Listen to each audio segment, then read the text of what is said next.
nanya kabar langsung. Halo, bagaimana kabar kalian semua? Halo Ibu, alhamdulillah baik Bu. Kamu, Nada? Alhamdulillah baik Ibu. Rozia? Alhamdulillah Ibu, baik Bu.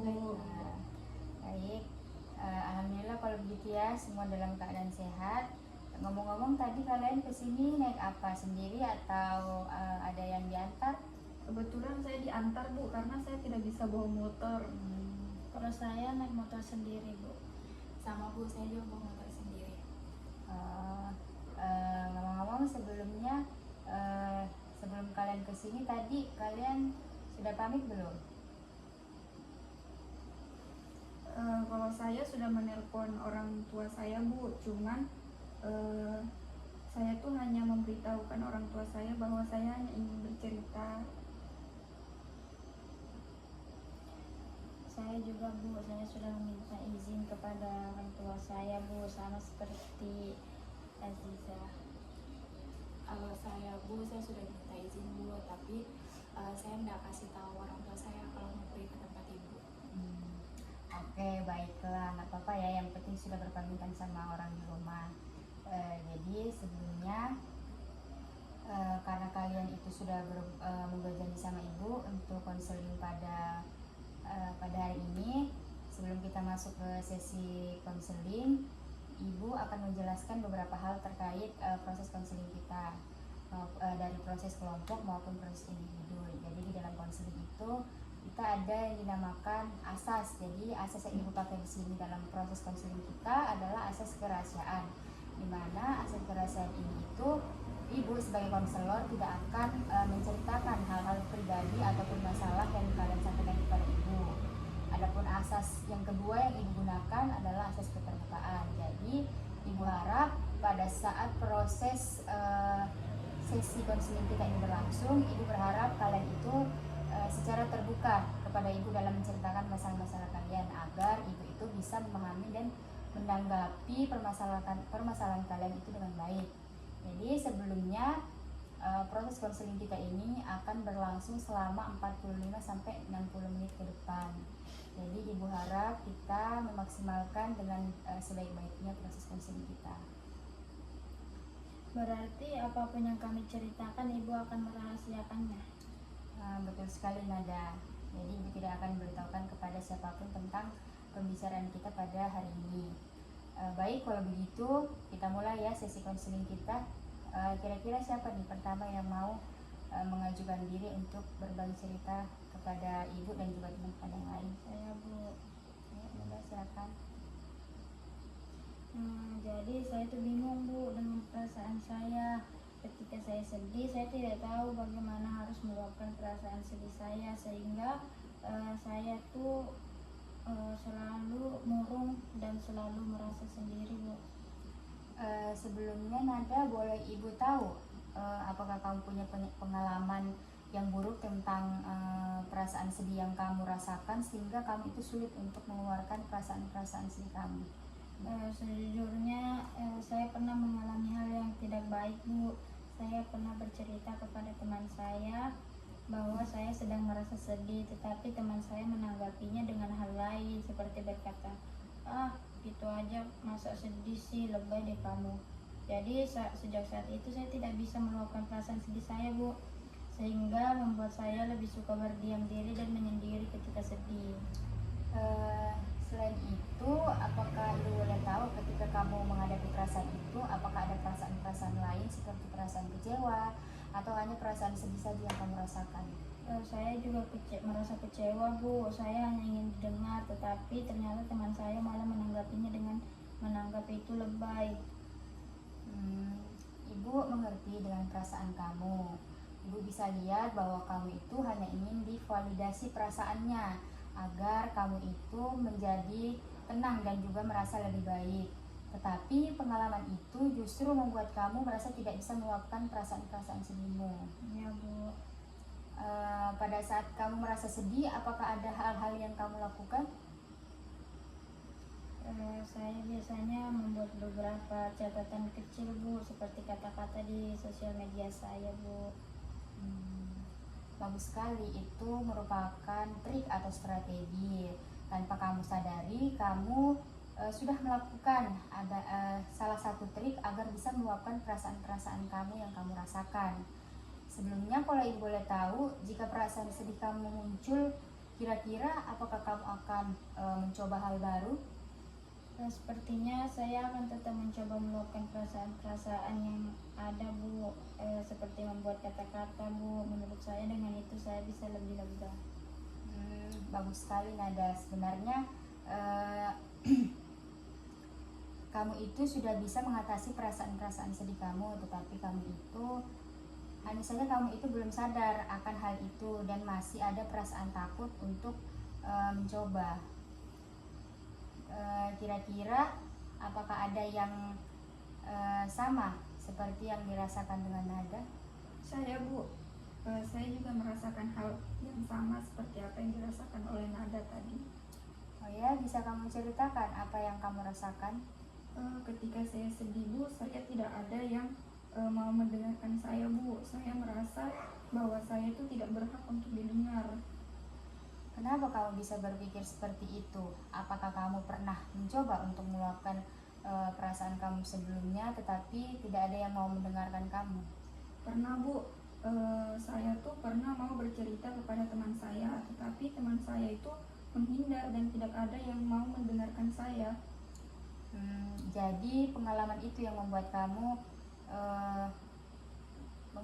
itu merasa bahwa kamu itu tidak layak didengar, sehingga kamu itu tidak bisa meluapkan perasaan sedih kamu itu, ya? Iya, Ibu. Tapi apakah kamu pernah berpikir bahwa dari kejadian itu bukan berarti kamu itu tidak layak didengar? Apakah kamu juga pernah berpikir bahwa tidak semua orang di lingkungan kamu itu melakukan hal yang sama terhadap kamu? Saya pernah berpikir seperti itu, Bu, tapi saya masih belum berani mencobanya lagi. Nah, karena kamu pernah berpikir positif seperti itu, seperti yang ibu sampaikan tadi, coba mulai sekarang kamu mencoba berpikir seperti itu lagi. Jadi teruskan pikiran-pikiran positif kamu dan ubah cara pandang kamu itu pelan-pelan, bahwa tidak semua orang seperti itu. Bisa jadi teman kamu sebenarnya itu bukan tidak mau mendengarkan kamu, tetapi mungkin pada saat kamu ingin bercerita, teman kamu juga ada hal-hal yang maksudnya tidak bisa diganggu gitu, jadi dia lebih baik menghindari kamu.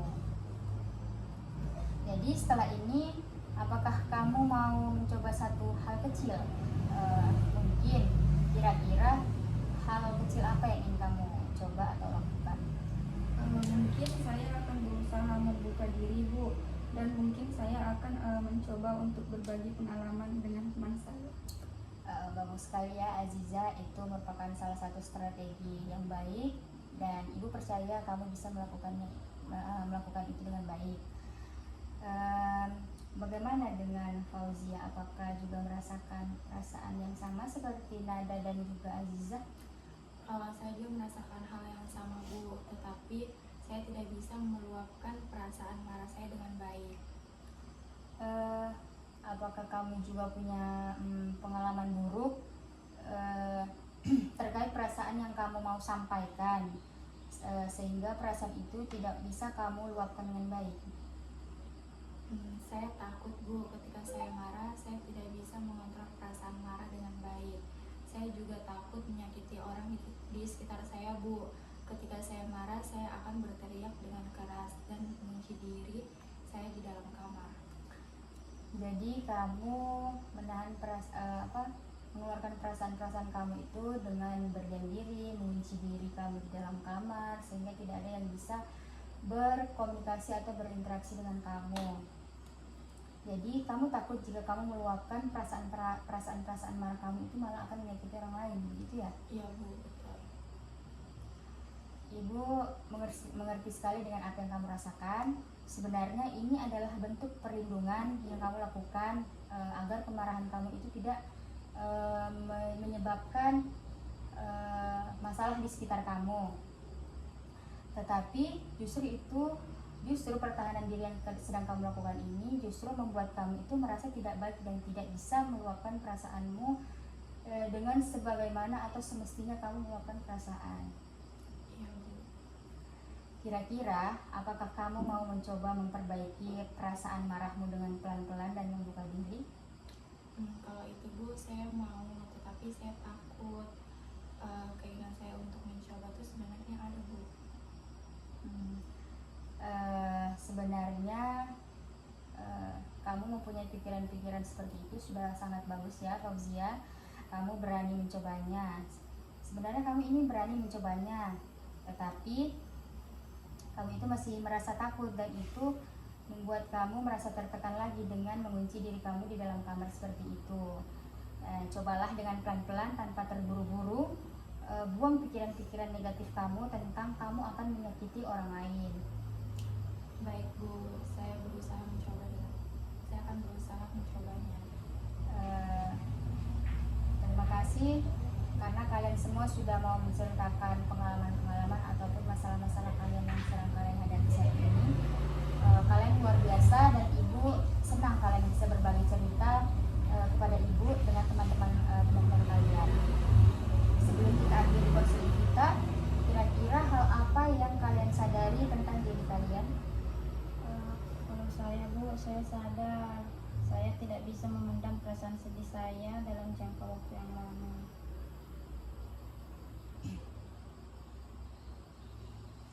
Saya juga seperti itu Bu. Saya tidak bisa membiarkan pikiran negatif saya terus menghantui saya Bu. Kalau saya Bu, saya sadar Bu kalau saya tidak bisa terus menerus berkurung diri ketika menghadapi perasaan marah saya.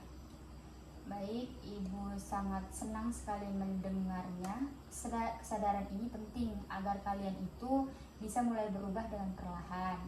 Jadi, Ibu rasa kalian semua sudah bisa memahami apa yang menyebabkan kalian sulit mengeluarkan perasaan-perasaan sedih maupun perasaan kemarahan yang kalian rasakan. Dan kalian juga sudah bisa berpikir apa yang harusnya kalian lakukan untuk mengatasi itu. Ibu harap kedepannya kalian jangan terburu-buru dalam melakukannya, dan jangan memaksakan diri kalian, dan mulailah dengan perlahan agar proses yang kalian dapat juga itu lebih maksimal. Kalau begitu, sampai bertemu di sesi berikutnya ya. Jangan takut dengan hasilnya, apapun itu kita sama-sama mencoba untuk memperbaikinya dan menjadikannya itu menjadi lebih baik lagi. Baik Bu, terima kasih banyak karena sudah menerima kami di sini dan mendengarkan dengan baik setiap permasalahan yang kami alami. Terima kasih banyak Bu, kami akan mencoba pelan-pelan. Baik, Ibu juga mengucapkan terima kasih banyak kepada kalian karena kalian sudah berani datang ke Ibu menceritakan permasalahan-permasalahan yang kalian rasakan, dan juga Ibu sangat apresiasi dengan keterbukaan kalian kepada Ibu selama sesi konseling kita berlangsung. Ibu bangga dengan kalian kalau begitu, karena ini sudah sesuai dengan janji kita di awal bahwa konseling kita hanya akan berlangsung selama 45-60 menit tergantung dengan permasalahan kalian masing-masing. Jadi Ibu harap konseling kita cukup sampai di sini. Sampai bertemu di pekan selanjutnya dengan hasil yang lebih memuaskan, dan Ibu akan menanyakan kepada kalian terkait hal-hal yang sudah kalian katakan kepada Ibu tadi, hal-hal yang kalian akan coba lakukan di kemudian hari. Dan terima kasih banyak sekali lagi karena kalian sudah jujur sama Ibu terkait permasalahan kalian. Sampai jumpa, dan Ibu akhiri konseling kita pada hari ini. Assalamualaikum warahmatullahi wabarakatuh. Waalaikumsalam warahmatullahi wabarakatuh.